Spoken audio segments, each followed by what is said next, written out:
Lakhneet blog और सपना अभी ऐसे दिख रहा है कि ये एक फैमिली है और हमेशा से एक दूसरे के साथ थे। तो फाइनली सपना के साथ कुछ चीज़ें अब चेंज होंगी, धीरे धीरे टाइम आ रहा है। कहा था ना कि दर्श को एक बार अगर उसने अपने आप को संभाल लिया तो तरक्की तो उसकी कोई रोक ही नहीं सकता, क्योंकि वो मेहनती है। और इतनी सारी ऐसी सिचुएशंस में जहाँ लोग जीना तक भूल जाएं, वहाँ रहकर उसने सामान्य जीवन जीकर दिखाया है और अपने बच्चों को भी संभाला है। अभी एक ऐसा टाइम आया है जो कि अब उसको अपनी लाइफ में डिसीजन लेना बेहद अनिवार्य था। हालांकि वो अपनी लाइफ में कितना ज़्यादा दुखी हो गई है, कहती है इतनी सी ज़िंदगी में मैंने बहुत कुछ देख लिया, अब बचा ही क्या, ब्ला ब्ला ब्ला। मतलब सोचो यार, अभी 25-24 साल की जो भी हैं वो, है ना, और इतना सब कुछ सोच रहे हैं कि भाई अब कुछ बचा ही नहीं, फलना ढिमका बहुत सारी बातें बोलती हैं। हालांकि हम सबको पता है कि इस एज में लोग अपना करियर बना रहे होते हैं या बना लिया होता है या कोशिश में लगे होते हैं। शादी तो दूर दूर तक का प्लान भी नहीं होता है आजकल, है ना। अब कुछ कुछ एरियाज़ में आज भी हो जाती है, वो बात दूसरी है। लेकिन जो सपना के साथ हुआ, खैर बहुत ही ज़्यादा बुरा हुआ। और अब शायद उसका भाग्य बदलने वाला है। और अब शायद उसकी जो कहते हैं ना कि जो कुंडली होती है, इतने से इतने टाइम पे बदलेगी, इतने से इतना बदलाव आएगा। तो अब हमें वो बदलाव दिख रहा है और हमें ये भी लग रहा है कि आने वाले टाइम में भाई साहब वो छाने वाली है। तो भगवान करे ऐसा ही हो। लखन जिस प्रकार से सपना का साथ दे रहे हैं, ऑडियंस उनको लाखों दुआएं दे रहे हैं कि आपकी कमी थी। और जिस तरीके से सिर्फ ऐसे नहीं कि बोला तो हाँ गए, हालचाल ले लिए, दो चार गिफ्ट्स दे आए, हो गया है, बिल्कुल भी नहीं। जिस प्रकार से कोई भी भाई अपनी बहन के लिए स्टैंड लेगा, वो कर रहे हैं लखनीत। आप सब ने देखा होगा कि भाई चाहे वो कानूनी या लीगल वाला कोई भी मैटर हो, सपना के करेक्टर को लेकर हो या फिर सपना के फेक पेजेस जो बनाए गए हैं फेसबुक पर, हर चीज़ को लेकर लखनीत ने अपना जो कड़ा रुख अपनाया है वो एक भाई ही कर सकता है। यार कैसे वो ऐसे लोग थे जिन्होंने ऐसी ऐसी बातें बोली हैं कि उस घर में अगर इतने जेंट्स जाएं, कैमरा लेके घुस जाएं, तो क्या पता माता पिता को ऐसा लगा हो, क्या पता माता पिता को वैसा लगा हो। हालांकि वो चुप हो गए, पर कैसे बोल पाए थे। कहते हैं ना यार, किसी के बिना अगर जाने उसको तुम जानते नहीं, उसके बारे में इतना बड़ा स्टेटमेंट दे दिए। अंशु को लेकर कैसा लगा होगा, इसीलिए उनके जो है अंकल आंटी जी ने भेज दिया कि भाई तू अपने घर जा, यहाँ सुरक्षित नहीं, कोई भी ऊपर चला रहा है। अरे यार, इतना तो कई बार अपने सगे खून के रिश्ते नहीं करते हैं जितना लखनीत कर रहे हैं, खासकर लखन, है ना। और लखनीत अलग नहीं है। हमने देखा कि किस प्रकार से जब वो पहुंची, पहले तो नीतू का यकीन ही नहीं रहता, क्योंकि उनको लगता है कि भाई लखन भाई हरदम मजाक किया करते हैं। लेकिन जब देखा तो उनको यकीन हो नहीं हो रहा था। सपना को भी कई बार बोले मुझे यकीन नहीं हो रहा है कि तुम आ गई हो, है ना। तो लखन नीतू ने जिस प्रकार से सपना का साथ दिया है, खासकर जब वहाँ पर हमने देखा कि ज़रूरत थी, ऐसे टाइम पे कोई साथ होना, तो फिर लगता है कि यार इससे ज़्यादा वो ज़िंदगी में कुछ चाहिए नहीं। और ये जो साथ है ऐसा बना रहे। हम तो यही चाहेंगे कि इस साथ में कभी कुछ ऐसी खरोच ना आए, कोई इसमें इस साथ में कोई ऐसी आँच ना आए। ये जो रिश्ता है पवित्र, ये ऐसा ही बना रहे, इसमें किसी प्रकार की कभी कोई गलतफहमी ना आए, जो कि नहीं आएगी। और दिख रहा है, काश कि ऐसे ही घर वालों ने स्टैंड लिया होता, ऐसे ही इस बेटी के लिए उस घर के लोगों ने किया होता। लेकिन उन्होंने तो उसे परेशान करना उचित समझा, टॉर्चर करना उचित समझा। और जो चीज़ों को लेकर उसने बातचीत भी करी, तो तू मेटाडोर भर गए, मुझे तो मेटाडोर भूलता ही नहीं कि भाई उसके खुद के जो प्रमोशनल एक्टिविटी के दौरान उसने चीज़ें कमाई थी, उनको बोल रहे थे कि तुम भर के तो ले गई, और क्या ले जाना है बेटा तुझे, बोल क्या ले जाना है। मतलब मिठाई के साथ सीधे सीधे इंजेक्शन लगाया जा रहा था। तो ये वीडियो बहुत सारी चीज़ें क्लियर कर चुका है और होपफुली बहुत सारी चीज़ें और आगे आने वाले टाइम में अच्छी होंगी। उधर जो हमने देखा कि एक बार भी अंशु ने सपना का नाम नहीं लिया, दबाव है उस बच्ची पर, उस बच्ची की आंखों में निराशा दिख रही है, वो खुश नहीं है। हालांकि वो पूरे तरीके से कोशिश कर रही है वहाँ पे ढलने की, हर चीज़ में अपने आप को बिजी रखने की। पर कहते हैं ना कि पेरेंट्स के आगे उसका कोई जोर नहीं चल पा रहा है। और सपना की रिगार्डिंग उसके चैनल में जिसने जो भी कमेंट करे वहाँ पर जाकर वो हार्ट भी दे रही है, पर कुछ हो नहीं सकता, क्योंकि अभी वो अपने पेरेंट्स के अधीन है।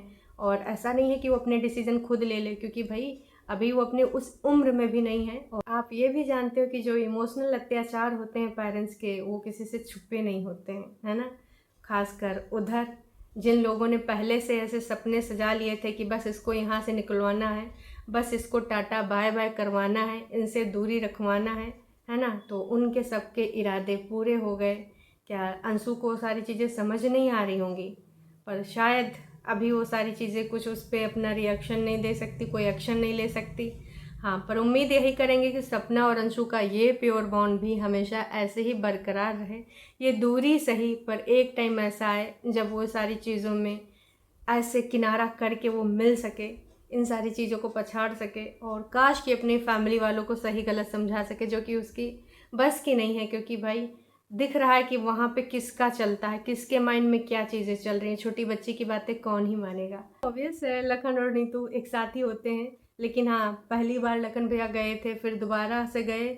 उनका जो पेपर वर्क कराना था वो सारा काम कराया उन्होंने। पेपर वर्क मतलब कंप्लेंट, हाँ जी, पुलिस में कंप्लेंट, एमपी में जाकर वहाँ पर जो कुछ चरित्र चित्रण करने वाले लोग थे, तरह तरह के इल्ज़ाम लगाने वाले थे। और फेसबुक पे भाई साहब सपना का सुना पेज ही नहीं है, और कुछ लोगों ने सपना के नाम से पेज बना रखा था और उसे डॉलर छाप रहे थे।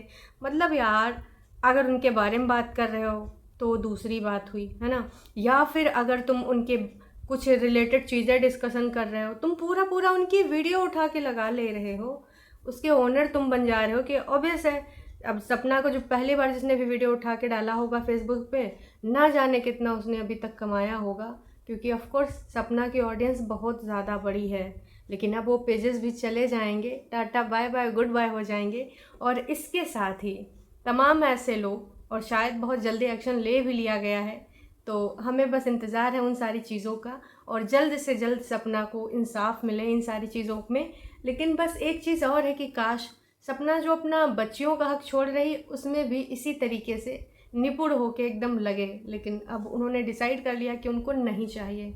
हालांकि मेरे हिसाब से चाहिए था, सब्सक्राइबर्स के हिसाब से भी चाहिए था, क्योंकि उस पर सिर्फ आपका अधिकार नहीं है, आपकी बच्चियों का अधिकार है, जिस पर शायद अब किसी और का आने वाले टाइम में अधिकार होगा, या फिर अधिकार दे दिया जाएगा, या फिर वो लोग अधिकार जमा लेंगे, जो कि मेरे हिसाब से सही नहीं है और आपके भी हिसाब से सही नहीं है। मज़ा तो सबसे ज़्यादा इस चीज़ का आ रहा था कि जब वो बच्ची मिलती है ना, आरू लखन भैया से, उसको लगता ही नहीं कि वो इतने अभी कुछ ही दिन पहले मिली, एक दो बार मिली है। उसको ये लगता है कि मामू है, और मामू के साथ मतलब कभी गले में लटक जाएगी, और घर पे कैसे खेल रही थी। हम सब ने देखा किस प्रकार से पेट्स के साथ खेल रही थी दोनों बच्चियां, और एक हंसी खुशी का माहौल था। हालांकि काफ़ी लेट हो गए थे, और सपना को काफ़ी बार लखन भैया ने बोला है कि चलो तुम्हें चलना है, थोड़ा एनवायरनमेंट चेंज करो। इवन वो तो यही चाहते हैं कि भाई एनसीआर के आसपास ही कहीं शिफ्ट हो जाएं, ताकि देखो अगर कुछ ज़रूरत हुई, या फिर कुछ बातचीत करना है, या फिर देखो प्रोफेशनली चीज़ें करनी है, तो पास में रहेंगे तो आसानी से ये भी जा सकते हैं, टीम भी जा सकती है।